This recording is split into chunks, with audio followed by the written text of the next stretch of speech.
Fenomena orang dalam itu menyebalkan. Kita semua pasti pernah mendengar istilah orang dalam. Entah itu di dunia kerja, dunia pendidikan, bahkan dalam hal-hal sederhana seperti mengurus administrasi atau sekadar mendapatkan tiket konser. Fenomena ini sudah seperti rahasia umum di berbagai lini kehidupan. Siapa yang punya koneksi, dialah yang mendapat kemudahan. Yang membuatnya menyebalkan adalah ketika kesempatan yang seharusnya terbuka untuk semua malah menjadi eksklusif bagi segelintir orang. Lihat saja dalam dunia kerja. Ada banyak lulusan yang berjuang mati-matian mengirim lamaran, mengikuti tes, dan menjalani wawancara dengan penuh harap.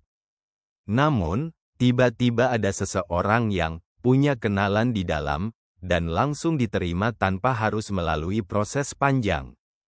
Bukannya tidak percaya pada kemampuan mereka, tapi ketika transparansi dikesampingkan, keadilan pun jadi dipertanyakan.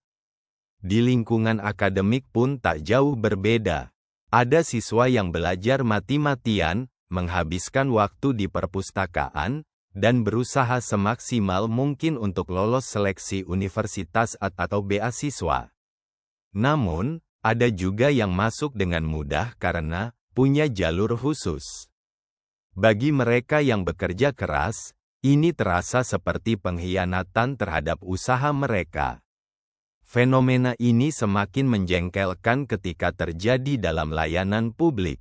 Mengurus dokumen yang seharusnya bisa selesai dalam waktu wajar, tiba-tiba jadi lebih lambat karena ada orang yang diprioritaskan lewat jalur belakang.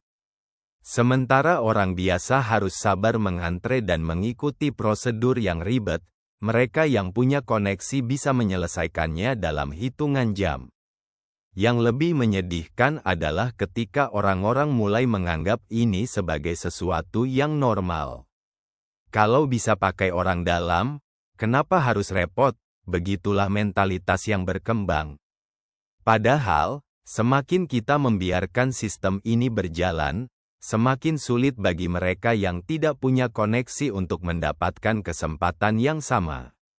Fenomena orang dalam memang menyebalkan, tapi sayangnya, realita ini sudah mengakar di banyak aspek kehidupan. Perubahan mungkin tidak bisa terjadi seketika, tapi setidaknya kita bisa mulai dengan menolak praktik semacam ini ketika kita sendiri berada dalam posisi berpengaruh. Jika kita ingin dunia yang lebih adil, semuanya harus dimulai dari diri sendiri.